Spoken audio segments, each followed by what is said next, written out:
I am sitting under a Whauwhaupaku tree, or a 5-finger.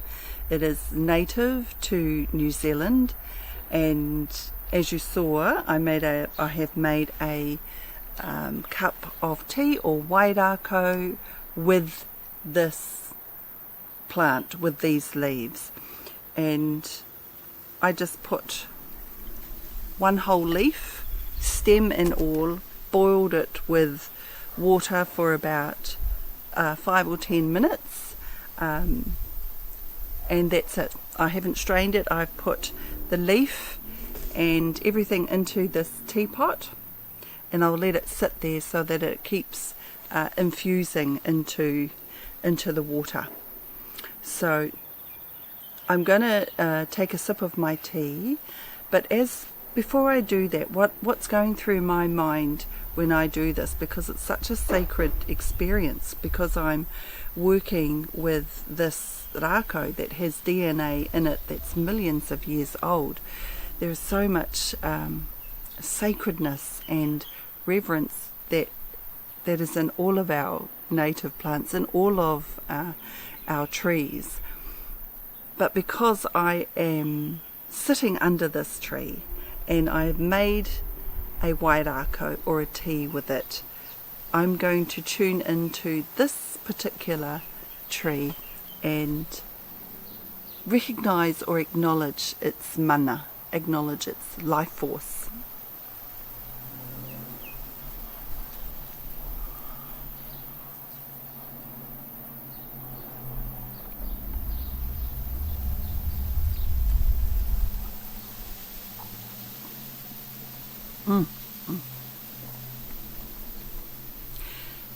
And just knowing that I've got the DNA of this tree, the nutrients going in my body, and I am just connecting into it, is just an amazing feeling. And that is the sacredness or the beauty and joy of connecting to trees and plants, and on a different level. This is all we okay? This is all we need to do in order for transformation or healing to take place. It's all about the different realms of that we can enter to be with these wonderful, magical plants. So what we're going to talk about today is we're going to start talking about seeds, the kakano, not of just this particular tree, but of every tree or plant. When there's a seed that falls to the ground, either by a bird or by the tree, it falls to the ground and goes into the earth. And as it's in the earth, it can take a while for that seed to determine when it's ready to come forth into this world of light, te ao marama, or this world of light, the earthly realm that we're in at the moment. The seed is underground in Papatūānuku, in the earth mother, in the dark.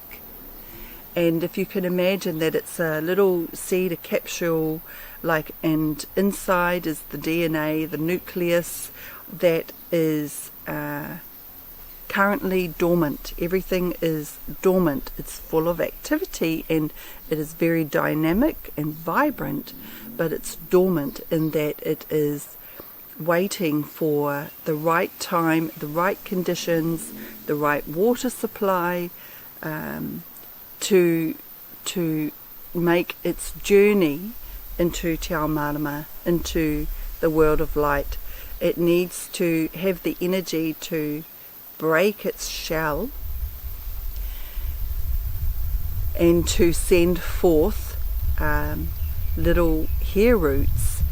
It needs energy to break its shell and to do all of those activities, and to do those activities. But first of all, inside that little seed, there is something that flickers, that turns on, turns on, and that is what we want to talk about today. There's something that turns on and says, yes, the conditions are perfect for you to come forth into te ao marama, into this earthly realm. The conditions are right, everything is in alignment, it is safe, there is lots of water, there are lots of nutrients for you to come into this world. Now if we look at the trees and plants and seeds and nature in general as reflections of our state of being, they can guide us and support us into being in alignment with our own conditions, with our own environment.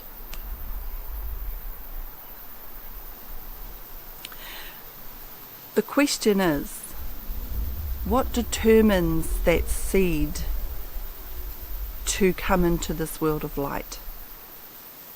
What makes the decision to come into this world of light?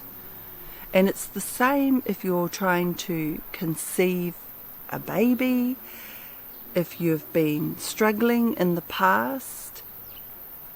What is it that makes the decision for that baby to come into this world?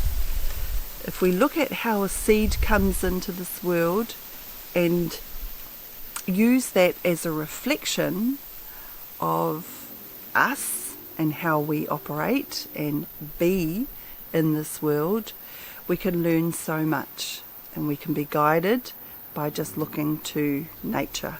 And this is the beauty, we have it all around us. It is everywhere. We are in line with nature.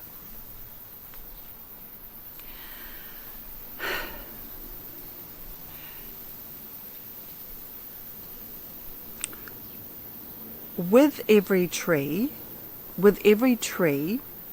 that is in te ao marama on this earth growing, it goes through, it grows. Its role is to grow into its full potential, into its highest potential, and it will keep growing if it can.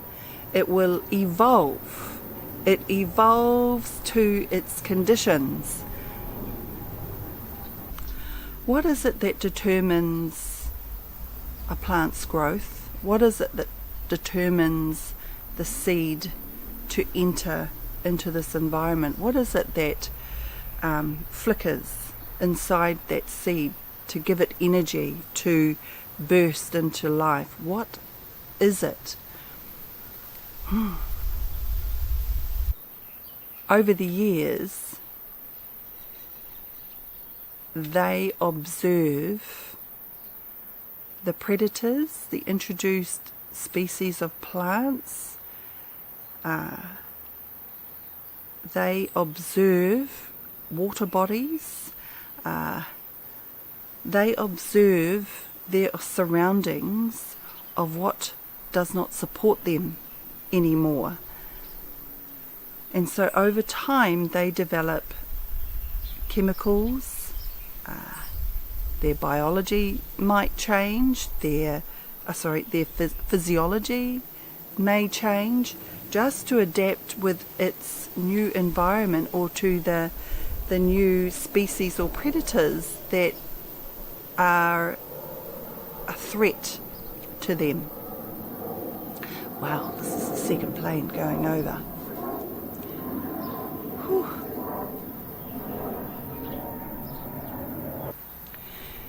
They adapt to their surroundings. They know when there is a threat around them. And so they can change. They can make changes in their DNA. They can make cellular changes. And this can be over hundreds of years. But nevertheless, they make the changes. What determines the changes?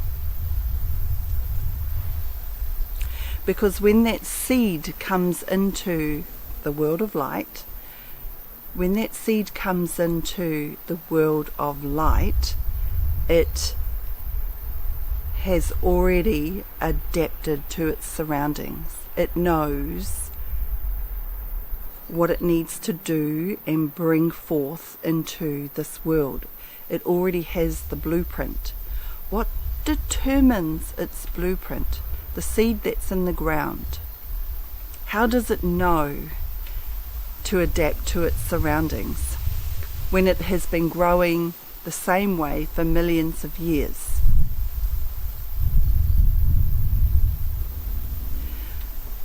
What tells that seed to change?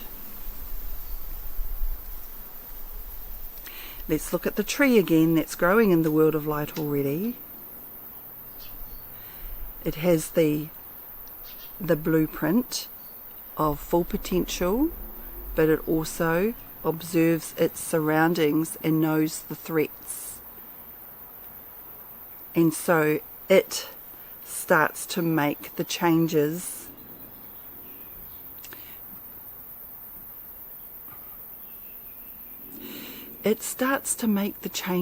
within somehow. And then that is passed on to the seed. And if we go even further,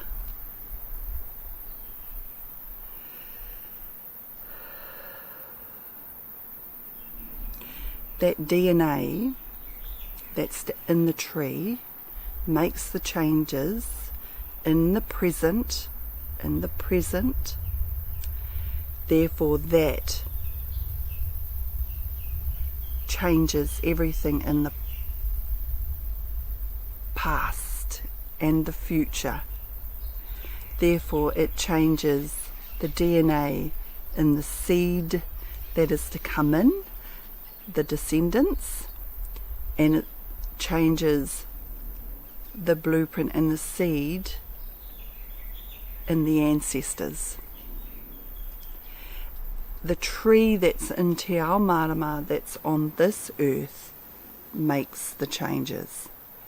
It changes its blueprint. It makes the changes, adapts to its surroundings in that present moment, because they are all one. They are the same. That tree is the same being as that seed. They are one. That tree is the same being as its ancestors that have gone before it. They are one. The changes are made in that present moment, in that tree, in this tree, right now. That's when the changes are made. And I find that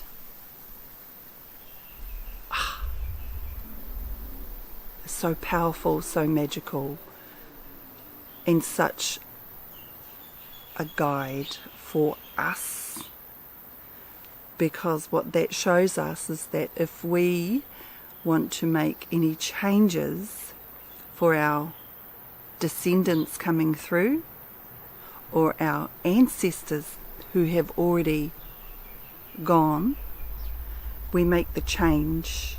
We make the change right here, right now. We make those changes. We adapt. Whatever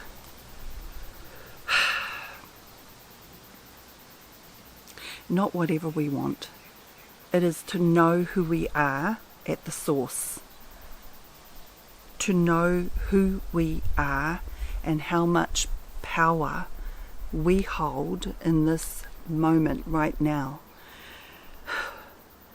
to affect healing, transformation for our descendants coming into this world and for our ancestors who have already passed. We can heal and transform our DNA right now for everybody because we are one.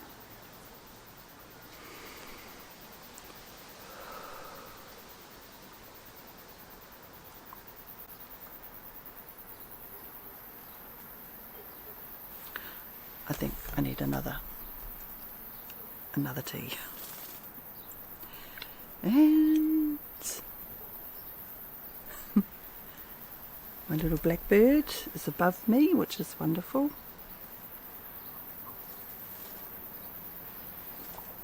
I can hear you. I can hear you, Mama Bird.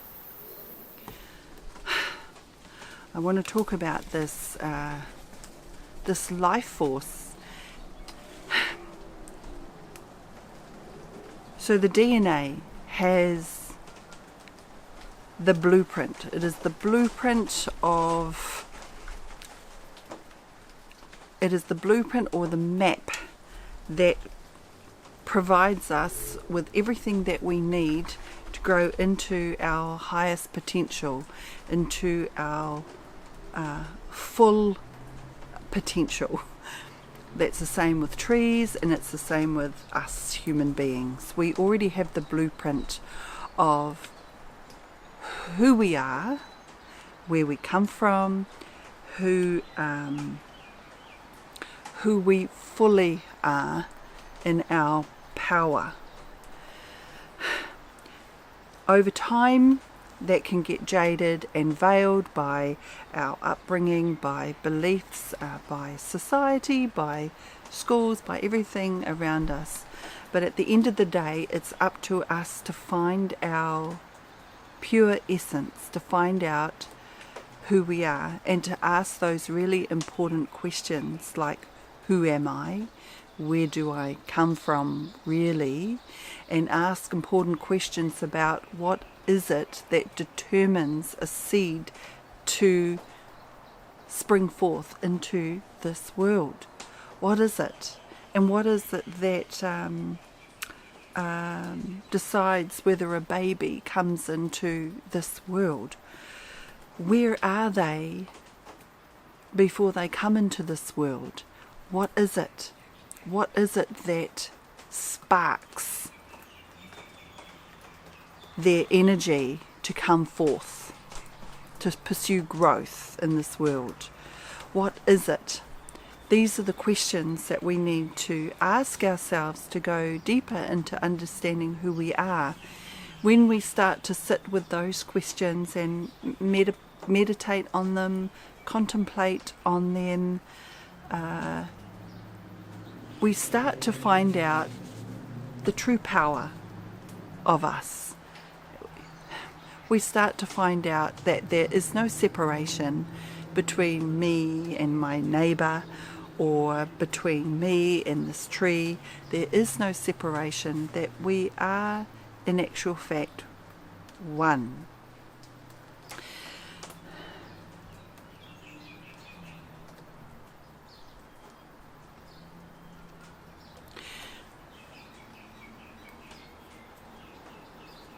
There is a realm or a rangi or a dimension that you must enter to experience these observations or these understandings. There is a realm that you must enter, and it is a sacred realm. And so it is by using the breath we can enter those realms, by going into meditation, by working with plant medicine, or tuning into the life force of plants, because these are all bridges.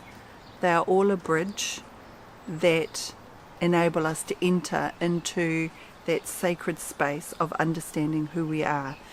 And I have a video on the spiritual bridge, which I will place up here. Always wanted to do that. We'll see if it works out.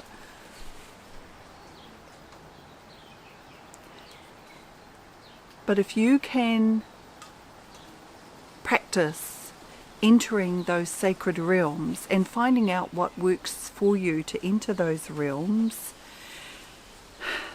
that practice will become easier and easier until you're actually walking in that realm all of the time. That you're in that space all of the time and seeing the natural world around you as part of you, as seeing everything as that symbolizes you, and then being able to read your environment for information and insights. It's just such a magical space. But my ancestors, and perhaps your ancestors, left us clues. They left us clues in the stories that they provided us. We call them pūrākau. There are legends, I guess is what they're called, that they are stories that our ancestors left for us to understand who we are. They were cloaked in a story, and they act as a bridge that you can enter into to understand what the ancestors had left you to understand. Everything that I have learned, most of it, I have learned through the stories that my ancestors left behind, left for us. I have studied them and sat with them and just been able to merge into those realms to explore. Yes. And you can too. You can too. So there are clues all around us, but I do know that nature is a wonderful way to connect into who you are, to understand who you are. And when you enter that realm of sacredness, then you know what determines that seed to come into this world, and you know what determines the change or alteration of the blueprint in DNA. You know what that is. It cannot be described in words. It can only be experienced. And when you've experienced it, then you become it. You understand it fully. It's not enough to know it. You must experience it and imbue it into your being so that you are living it, that you naturally live it and be it. So, I want to thank you for joining me today, and I want to acknowledge the Whauwhaupaku for being here to provide that korowai of sacredness and shelter, to be able to provide that kōrero for you today. Ngā mihi nui.